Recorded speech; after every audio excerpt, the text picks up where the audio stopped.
muerte de Cristo, ¿qué implica? ¿Qué significa? La muerte de Cristo es una sustitución. Él murió en nuestro lugar. Se usa una preposición griega, anti. En realidad se usan dos. Una es anti y la otra hiper. Ambas preposiciones hablan de sustitución. De manera que la muerte de Cristo fue una sustitución, pero también la muerte de Cristo fue una redención. Y es importante entender esos vocablos para que cuando prediquemos y lo usemos o los usemos, podamos explicarlo a los oyentes. Redención habla de comprar, de pagar una deuda. De manera que lo primero, sustitución. Cristo murió en lugar de, murió por nosotros, y también su muerte fue una redención porque él pagó la deuda. Pablo dice allí en Gálatas, Cristo nos redimió de la maldición de la ley, habiendo sido hecho maldición por nosotros, como está escrito, maldito todo aquel que cuelga de un madero. Redención porque él pagó esa deuda. Y también la muerte de Cristo fue una reconciliación. Pablo dice que estando reconciliados, 2 Corintios 5, 18 al 21, estando reconciliados, éramos enemigos de Dios, y ese estado de enemistad fue cambiado, fue transformado por un estado de amistad. De manera que la muerte de Cristo fue una reconciliación. Y también la muerte de Cristo fue una satisfacción. En Primera de Juan 2, 1 y 2 se usa la palabra propiciación, pero propiciación significa satisfacción. La muerte de Cristo satisfizo las demandas de la justicia de Dios.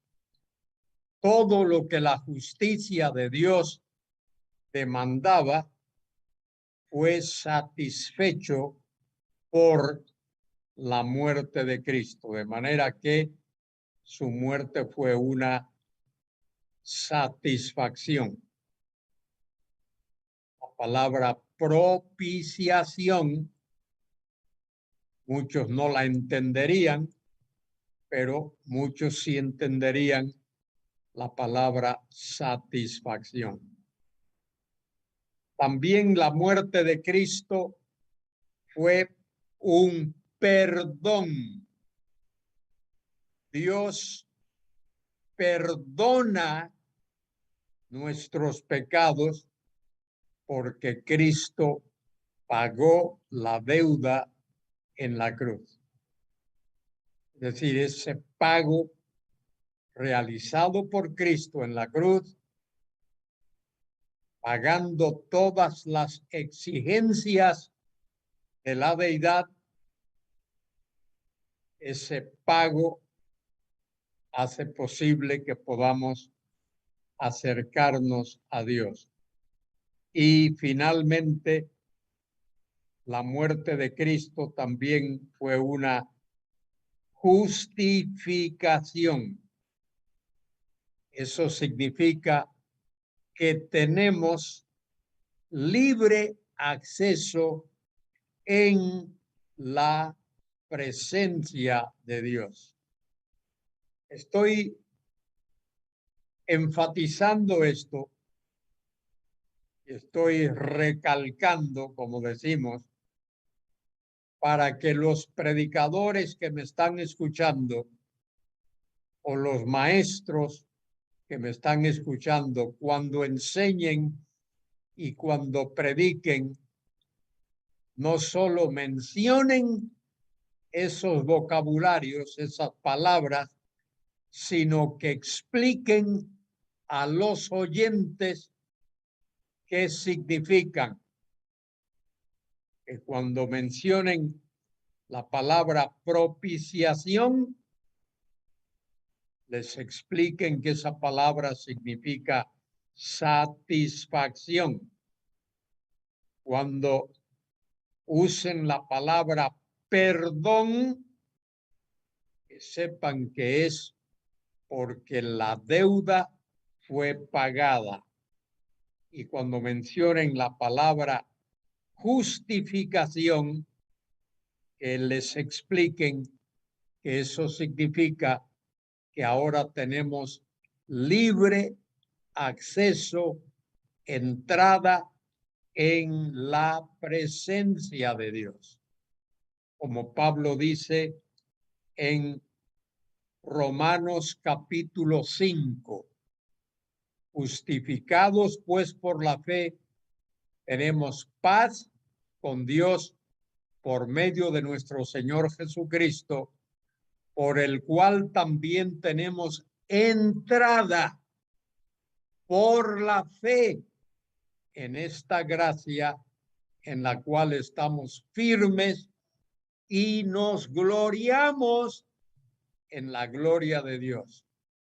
Y no solo esto, sino que también nos gloriamos en las tribulaciones, sabiendo que la tribulación produce paciencia y la paciencia prueba, la prueba esperanza y la esperanza no avergüenza, porque el amor de Dios ha sido derramado en nuestros corazones por el Espíritu Santo que nos ha sido dado. De manera que cada una de esas cosas son importantes a la hora de hablar de la muerte de Cristo. La muerte de Cristo fue una sustitución. La muerte de Cristo fue una redención. La muerte de Cristo fue una reconciliación. La muerte de Cristo fue una propiciación. Fue un perdón y fue una justificación. Todas esas cosas, esas 5 o 6 cosas que he mencionado, están implicadas en la muerte de Cristo, lo que la muerte de Cristo obró por nosotros en nuestro favor. ¿Alguna duda respecto de esto? Hay una pregunta, hermano, que dice si la justificación se entiende como una aceptación, pero ¿cuál sería la conexión con el libre acceso? Libre acceso es que el impedimento del pecado ha sido quitado por la muerte de Cristo. Lo que impedía que pudiésemos acercarnos a Cristo. Ya esto lo expliqué en alguna otra ocasión. La justificación es como una vestidura, una vestimenta, sin estar recubiertos, revestidos de la justicia de Dios, no podemos entrar en la presencia de Dios. Esto es lo que Romanos 5 está diciendo.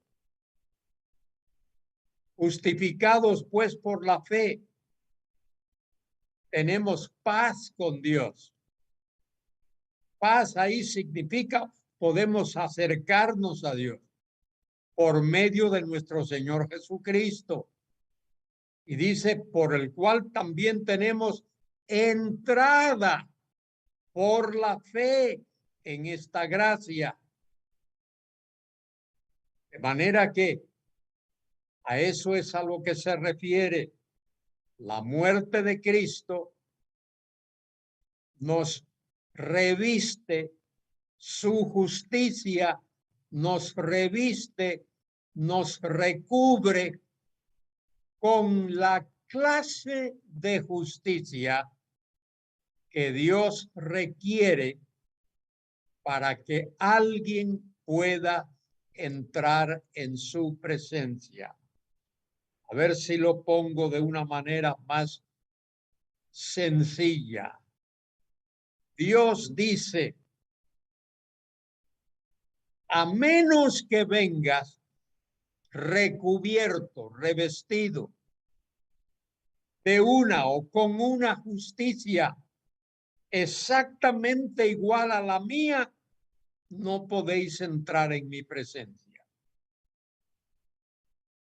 Quien único posee una justicia exactamente igual a la de Dios es Jesucristo, porque Él es Dios. Cuando venimos a Cristo, Él nos reviste, nos recubre con su justicia, que es exactamente igual a la de Dios, y así podemos entrar en la presencia de Dios. ¿Está claro eso? ¿Alguien no entendió?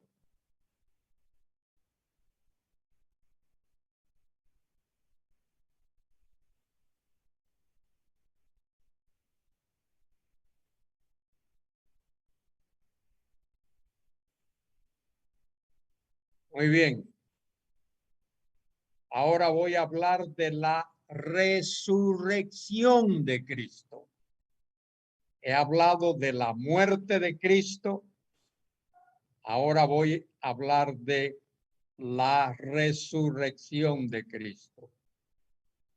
Primero hablo de la importancia de la resurrección de Cristo. La resurrección confirma, la resurrección de Cristo confirma la validez de la fe cristiana. La fe cristiana es confirmada por la resurrección de Cristo. Eso es lo que Pablo dice allí en 1 Corintios 5:17. Alguien que me lea allí 1 Corintios 15, 1 Corintios 15:17.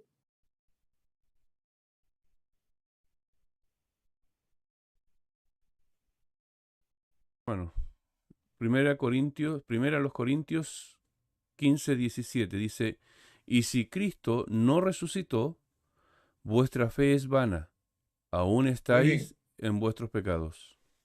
Exacto.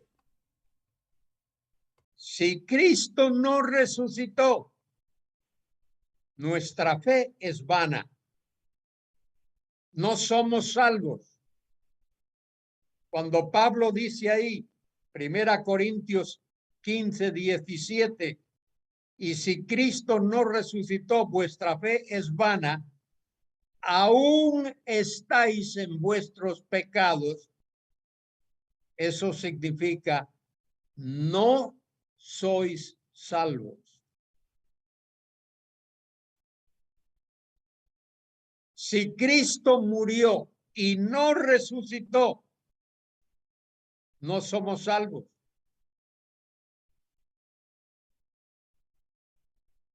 Mire lo que dice Romanos 5:10. Alguien que me lea Romanos 5:10.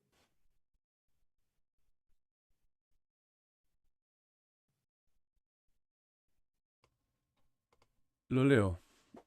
Romanos 5:10. Porque si siendo enemigos, fuimos reconciliados con Dios por la muerte de su Hijo, mucho más, estando reconciliados, seremos salvos por su vida. ¿Por qué somos salvos? Por su vida. Por su vida, por su resurrección. Si Cristo no resucitó de los muertos, no somos salvos.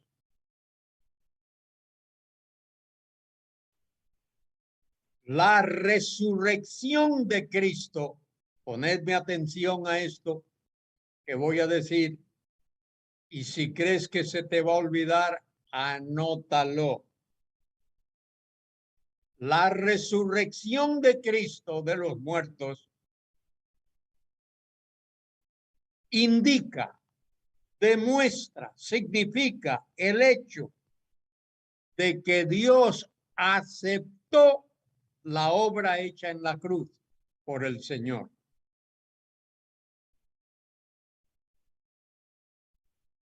La resurrección de los muertos indica eso.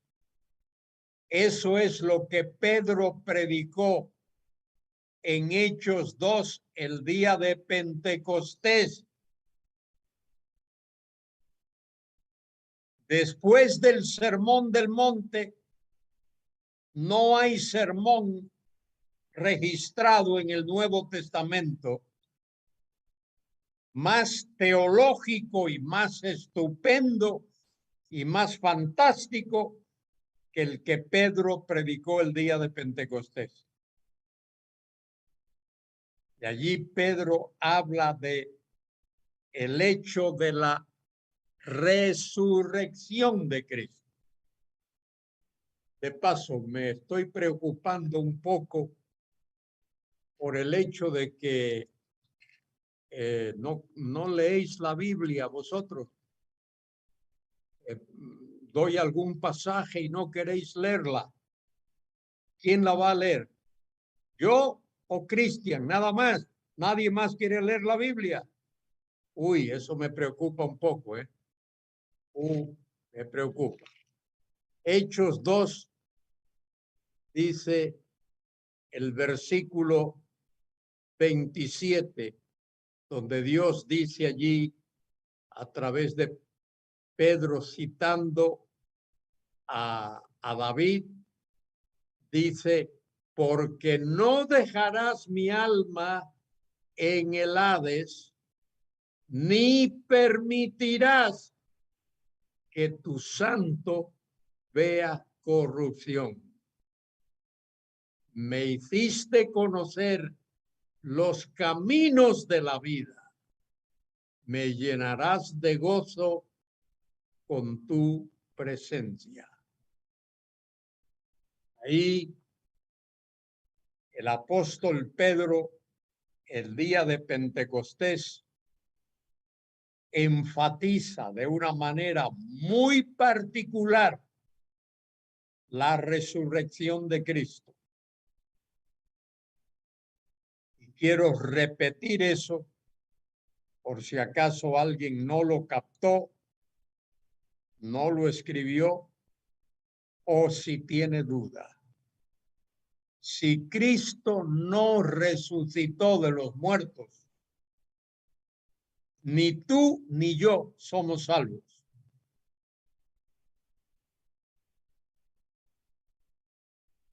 Y esto lo acabo de leer. Romanos, lo acabamos de leer, Romanos 5:10. Léelo otra vez, Cristian. Romanos 5:10. Lo leo, hermano. Había cambiado de pasaje, así que voy a buscarlo. Romanos 5:10 dice, porque si siendo enemigos fuimos reconciliados con Dios por la muerte de su Hijo, mucho más, estando reconciliados, seremos salvos por su vida. Seremos salvos por su vida. Ahora lee también 1 Corintios 15:17. Primera a los Corintios 15:17. Y si Cristo no resucitó, vuestra fe es vana, aún estáis en vuestros pecados. Si Cristo no resucitó, vuestra fe es que Vana. vana. Vana significa vacía. No tiene contenido. Si Cristo no resucitó de los muertos, nuestra fe no tiene contenido. El evangelio que predicamos no tiene valor. El evangelio, dice Pablo, 1 Corintios 15, 3 y 4, significa que Cristo murió por nuestros pecados conforme a las Escrituras, fue sepultado y resucitó al tercer día conforme a las Escrituras. La resurrección de Cristo es vital para la proclamación del Evangelio, de manera que la resurrección es importante, porque si Cristo no resucitó de entre los muertos, aún estamos en nuestros pecados. En segundo lugar, la resurrección es la garantía de que Dios Padre aceptó la obra realizada por el Hijo en la cruz. La resurrección declara, afirma, dice, proclama que Dios Padre aceptó la obra realizada por el Hijo en la cruz. La resurrección indica, muestra que la obra de la cruz complació al Padre. El Padre quedó satisfecho. Cristo oró para que la copa pasase de él si fuese posible. Padre, si es posible que pase de mí esta copa. Mateo 20:39. No para evitar la cruz, sino para que la muerte se volviera en vida mediante la resurrección. Fíjese lo que dice el Salmo 16:10. Vamos a leer ese versículo. Salmo 16:10.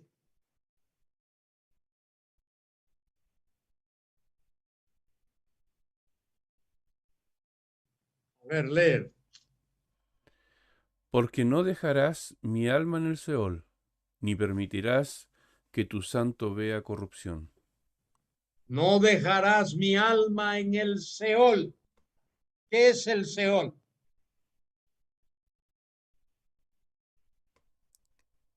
Si hay algún hermano que quiera contestar, puede levantar la mano.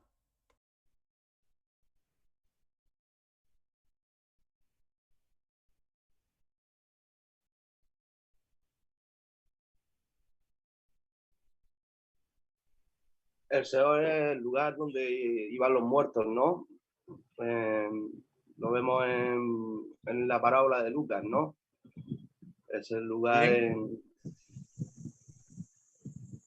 Sencillamente el Seol es el lugar a donde van los muertos. El rico fue al Seol,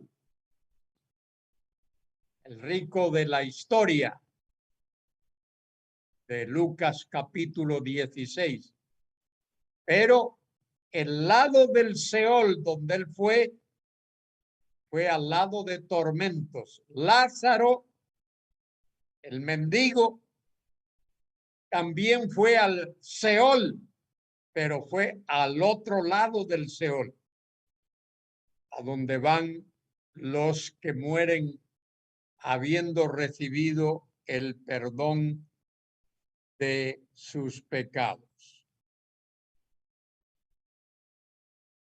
El Padre oyó la súplica, la oración del Hijo en la cruz y lo levantó de entre los muertos. Hebreos 5:7, alguien que me lea. Hebreos 5:7.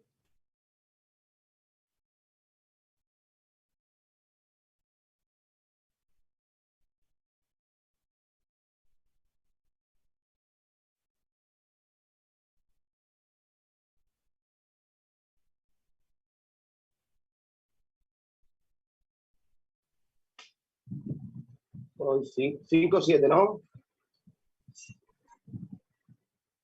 Hebreos 5:7. Y Cristo en los días de su carne ofreció ruegos y súplicas con gran clamor y lágrimas. Al que podía librar de la muerte fue oído a causa de su temor reverente. Al que le podía librar de la muerte fue oído.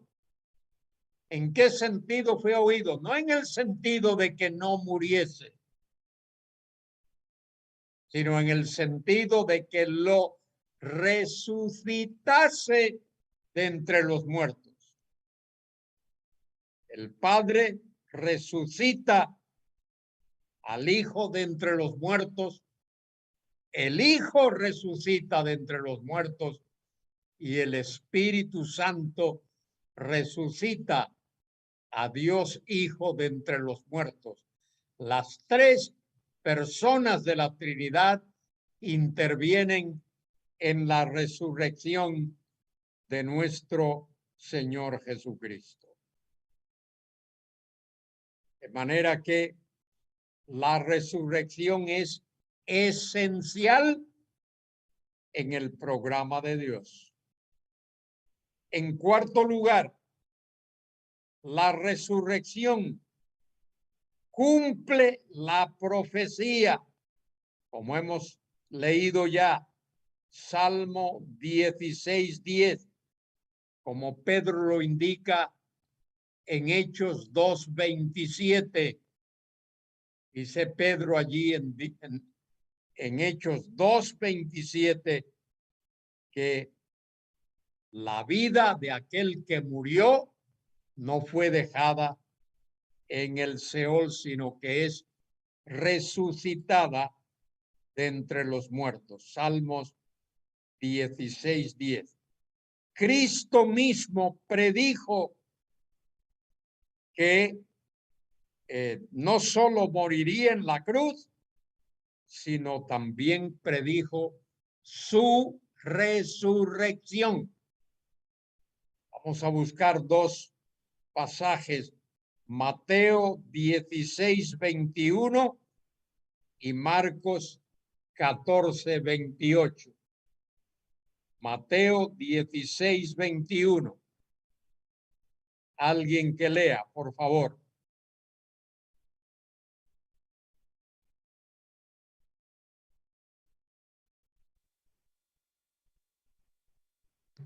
Dice, desde entonces comenzó Jesús a declarar a sus discípulos que le era necesario ir a Jerusalén y padecer mucho de los ancianos, de los principales sacerdotes y de los escribas, y ser muerto y resucitar al tercer día.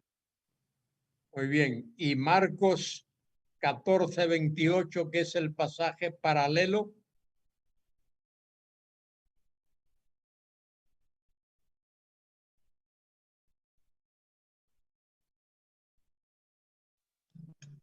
Dice, pero después que haya resucitado, iré delante de vosotros a Galilea. Muy bien. Cristo profetiza su resurrección. La resurrección de Cristo es la demostración de que Dios Padre quedó totalmente satisfecho con la obra realizada por el Señor en la cruz. Su resurrección. Dios Padre, totalmente satisfecho con lo que el Hijo hizo en la cruz. Ahora, ¿qué pruebas tenemos de la resurrección de Cristo? Vamos a enumerar algunas de las pruebas de que Él resucitó, tal como lo dice allí el Evangelio de Juan lo describe y otros evangelios, pero particularmente en el Evangelio de Juan capítulo 20. ¿Cuál es la primera prueba que tenemos?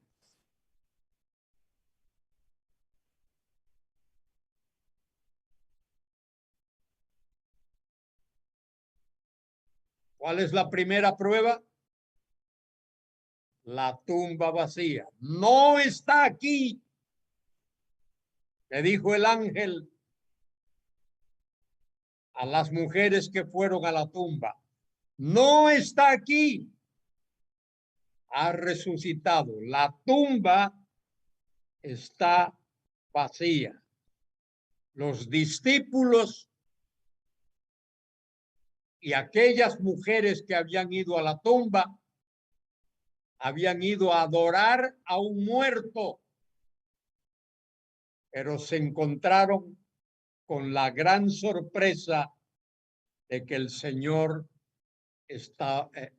no estaba allí, que la tumba estaba vacía. ¿Qué otra cosa encontraron como prueba de que Él había resucitado? Los cintos que lo envolvían. Dice que encontraron los lienzos que habían cubierto, que habían protegido su cabeza. Cuando Juan entró en la tumba, vio y creyó. ¿Qué vio? Aquellos lienzos bien puestos allí en su lugar. Vamos a leer Juan 20, versículo 8.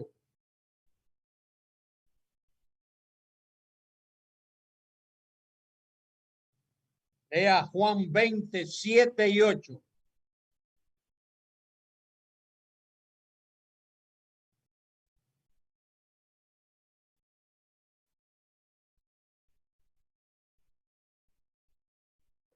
Juan 28, ¿no? Vale, voy. Un segundo. 28, vale. 28, vale. Entonces, el discípulo que había llegado primero a la tumba también entró, vio y creyó. Pero hay que leer el 7, ¿no? Pero el lienzo que había cubierto la cabeza de Jesús estaba doblado, colocado aparte de las otras tiras. Entonces el discípulo que había llegado primero a la tumba también entró, vio y creyó. Muy bien. Aquellos discípulos entraron y vieron la tumba vacía. Vieron los lienzos, pero la tumba estaba vacía. De manera que lo primero es la tumba vacía. Segundo, el hecho de que aquellos lienzos estaban bien ordenaditos, bien colocados en su lugar aparte. Pero hubo algo más. La Biblia dice que demuestra la resurrección de nuestro Señor. Vamos a ir a Primera Corintios capítulo 15. Primera Corintios capítulo 15.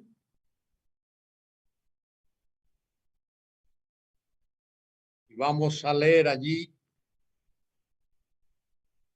algunos versículos de este tremendo pasaje que nos habla de la resurrección de nuestro Señor. Vamos a ver qué dice el apóstol Pablo allí.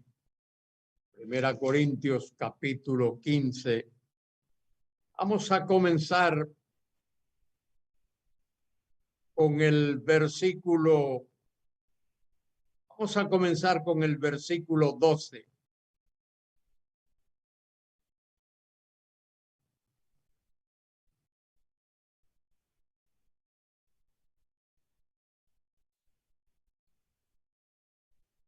Sí, leo.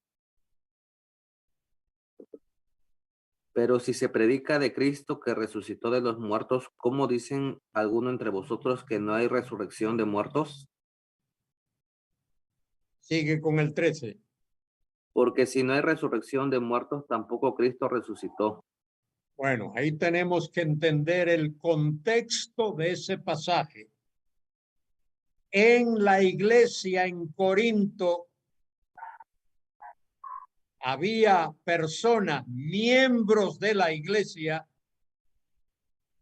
no gente de afuera, sino miembros de la iglesia, y a lo mejor algunos eran diáconos e incluso ancianos, que estaban diciendo que no hay resurrección de muertos. Eso no era correcto. Pablo les dice aquí, si se predica de que Cristo resucitó de los muertos, ¿cómo dicen algunos entre vosotros que no hay resurrección de muertos? Porque si no hay resurrección de muertos, tampoco Cristo resucitó. Y ahora observe el argumento. Primera Corintios, capítulo 15, es el capítulo que presenta argumentos lógicos devastadores para demostrar la resurrección de los muertos y en particular la resurrección de Cristo. Dice el versículo 14, y si Cristo no resucitó, mire lo que ocurre. Primero, vana es entonces nuestra predicación. ¿Sabe lo que eso significa? Si Cristo no resucitó de los muertos, no tenemos sermón. No hay sermón. Nuestra predicación, ahí la palabra predicación significa sermón. Nuestro sermón es vano, vacío. Segunda cosa, vana es también vuestra fe. Nuestra fe no tiene contenido. Si Cristo no resucitó, tenemos una fe vacía de contenido. Fíjese cuán importante es. Hermano, hermana, no hay sermón más importante para un predicador que predicar la resurrección de Cristo. Tercera cosa, somos hallados falsos testigos de Dios. Dice Pablo, somos falsos testigos de Dios porque estamos diciendo que Dios resucitó a Cristo, a quien no resucitó si no hay resurrección.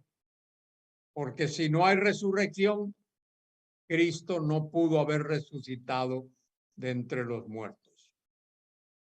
Versículo 16. Porque si los muertos no resucitan, tampoco Cristo resucitó. 17. Y si Cristo no resucitó, vuestra fe es vana. Vuestra fe es vana.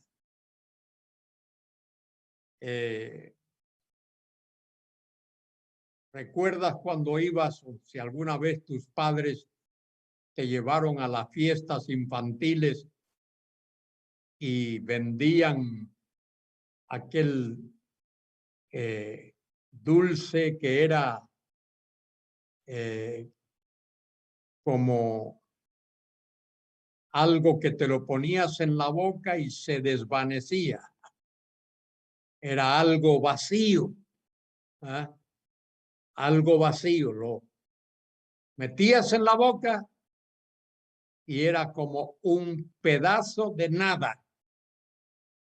Lo masticabas y desaparecía. Bueno, así es. Nuestra fe estaría vacía de contenido, ¿eh?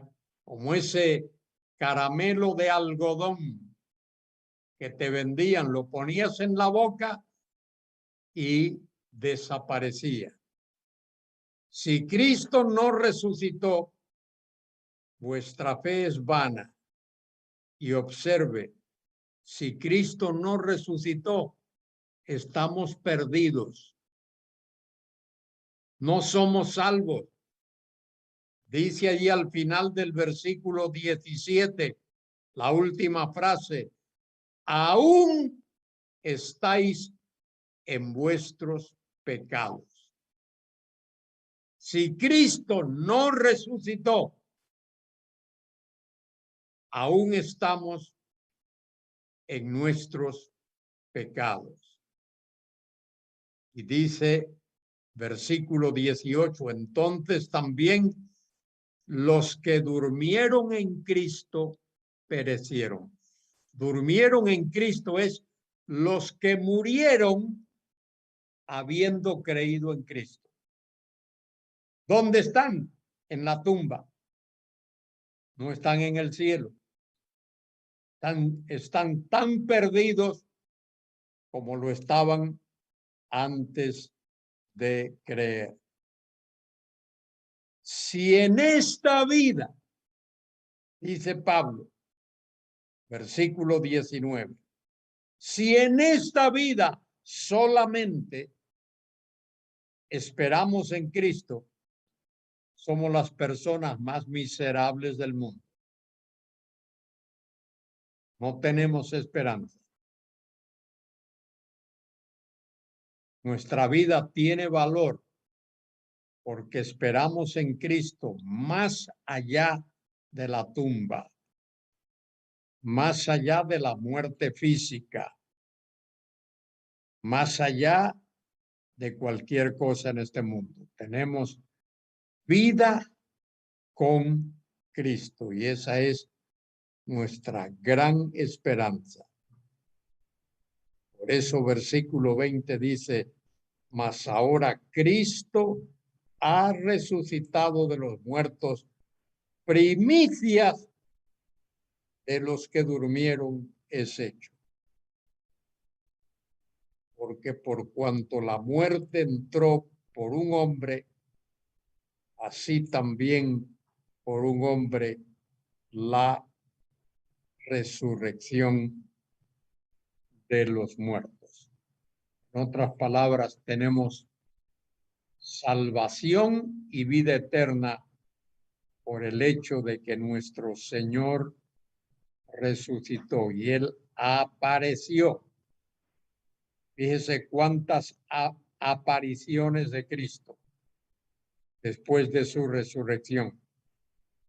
Apareció a una mujer, apareció a los apóstoles, apareció a aquellos que iban camino a Emaús, apareció a Pedro, a los 12, apareció a los que estaban en el aposento alto.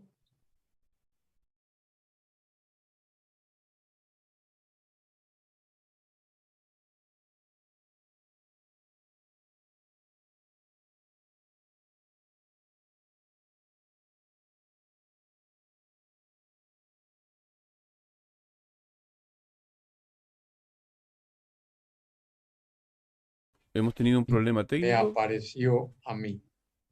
Versículo 6. Después apareció a más de 500 hermanos a la vez, de los cuales muchos viven aún, otros ya duermen. Después apareció a Jacobo, después a todos los apóstoles y al último de todos, como a un abortivo, uno nacido fuera de tiempo, me apareció a mí. Hay más pruebas de que Cristo resucitó de los muertos de las que hay de que Colón descubrió las Américas. Y hoy día ningún estudiante niega que Colón descubrió las Américas, pues hay más pruebas de la resurrección de Cristo de que Colón descubrió las Américas. Las apariciones después de la resurrección. Muchas personas lo vieron, como he mencionado. Pablo dice al postrero de todos, como acabo de leer, al postrero y al último de todos, 1 Corintios 15:8, como a un abortivo es uno nacido fuera de tiempo, me apareció a mí, porque yo soy el más pequeño de los apóstoles, que no soy digno de ser llamado apóstol, porque perseguí a la iglesia de Dios. Y el Señor le apareció a Saulo de Tarso cuando iba camino a Damasco, le habló.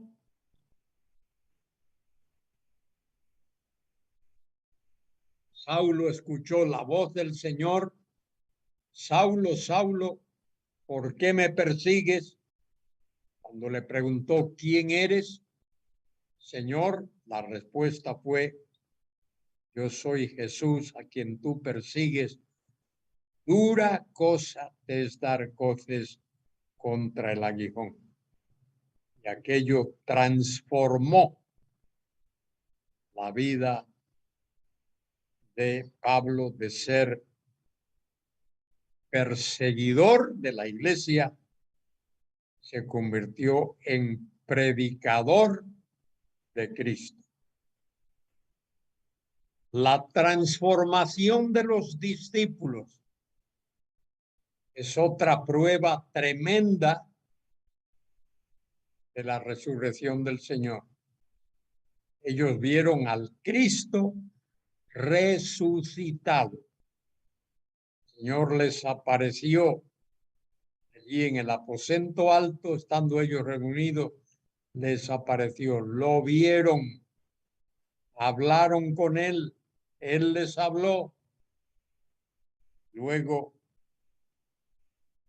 cuando los vieron, cuando aquellos 11 discípulos lo vieron ascender a la gloria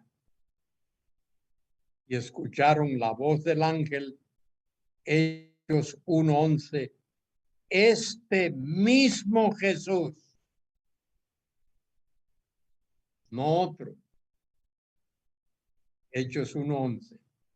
Este mismo Jesús que ha sido tomado de entre vosotros al cielo,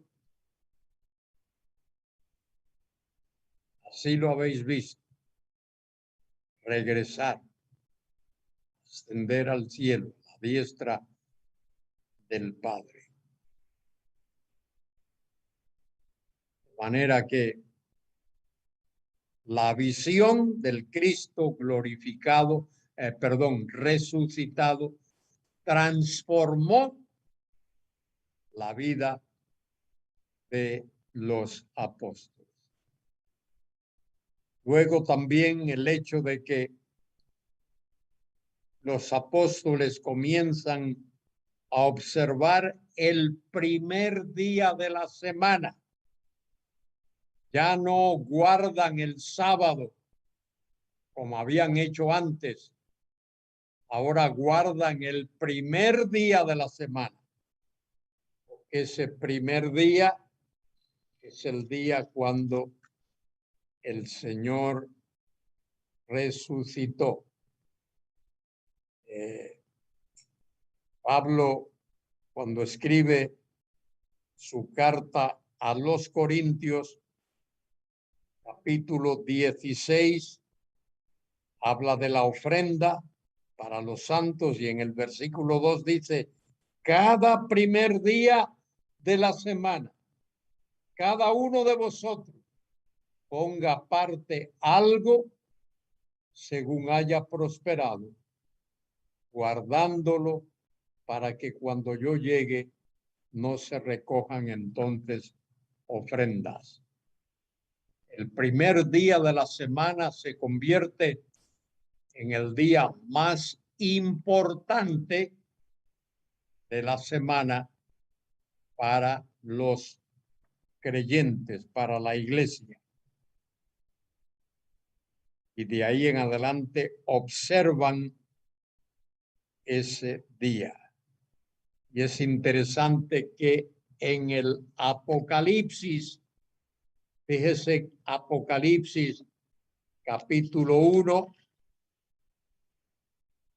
cuando Juan recibe la revelación, capítulo 1, leo el versículo 9, yo Juan, vuestro hermano y copartícipe vuestro en la tribulación y en el reino y en la paciencia de Jesucristo, estaba en la isla llamada Patmos por causa de la palabra de Dios y el testimonio de Jesucristo. Versículo 10. Yo estaba en el Espíritu en el día del Señor y oí detrás de mí una gran voz como de trompeta. Allí hay un problema de traducción. Dice versículo 10, yo estaba en, el texto original dice, yo estaba en espíritu, no en el espíritu. Para ti que la lees la Biblia en castellano, piensas que ahí se está refiriendo al Espíritu Santo. La referencia ahí no es al Espíritu Santo, es al Espíritu de Juan. Juan dice, yo estaba en espíritu en el día del Señor.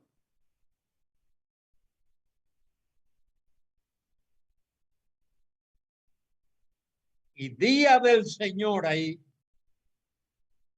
en realidad no se refiere al domingo. Día del Señor se refiere al gran día del Señor. Juan fue llevado en espíritu y colocado en una situación en el cual él vio lo que ha de ocurrir en el futuro, en lo que se llama el día del Señor, que implica los juicios de la gran tribulación, el reino del Mesías, su segunda venida en gloria y el reino del Mesías. Yo estaba en espíritu en el día del Señor y oí detrás de mí una gran voz como de trompeta. Bien, la existencia misma de la iglesia depende del hecho de la resurrección de Cristo. La iglesia existe porque Cristo vive, porque Cristo resucitó de los muertos. Esto lo explica Pedro en Hechos 2, en el sermón del día de Pentecostés, Hechos 2, 24 al 32. Porque Cristo vive, porque Cristo resucitó de los muertos, por eso tenemos una iglesia cristiana.